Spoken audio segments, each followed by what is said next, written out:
இது களம் டிவி, உண்மை உறக்க எப்போதும்.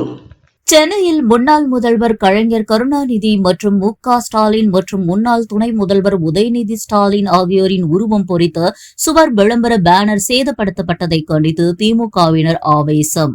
மர்ம நபர்களை கைது செய்ய கோரி கண்டன ஆர்ப்பாட்டத்தில் ஈடுபட்டு சென்னை கொடுங்கையூர் காவல் நிலையத்தில் புகார் மனு.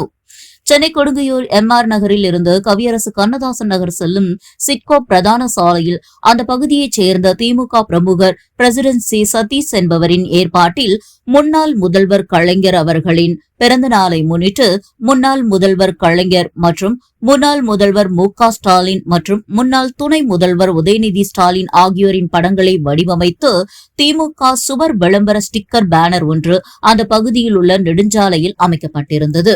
இந்த நிலையில் அந்த சுவர் விளம்பர ஸ்டிக்கர் பேனரில் இருந்த முன்னாள் முதல்வர் கலைஞரின் உருவப்படத்தில் உள்ள அவருடைய கண் மற்றும் முன்னாள் முதல்வர் மு.க.ஸ்டாலின் அவருடைய உருவப்படத்தில் உள்ள கண் மற்றும் முன்னாள் துணை முதல்வர் உதயநிதி ஸ்டாலின் உருவப்படம் உள்ளிட்டவை சேதப்படுத்தப்பட்டிருப்பதாக அந்த பகுதியைச் சேர்ந்த திமுகவினரிடையே தகவல் பரவியது. இதனையடுத்து சேதப்படுத்தப்பட்ட அந்த சுவர் விளம்பர பேனர் முன்பு திமுகவினர் திடீரென ஒன்று கூடி சேதப்படுத்தப்பட்ட சுவர் விளம்பர ஸ்டிக்கர் பேனர் முன்பு திடீரென ஆர்ப்பாட்டத்தில் ஈடுபட்டனர். இந்த சம்பவம் குறித்து கொடுங்கையூர் காவல் நிலையத்தில் புகார் மனு கொடுக்கப்பட்டுள்ளது.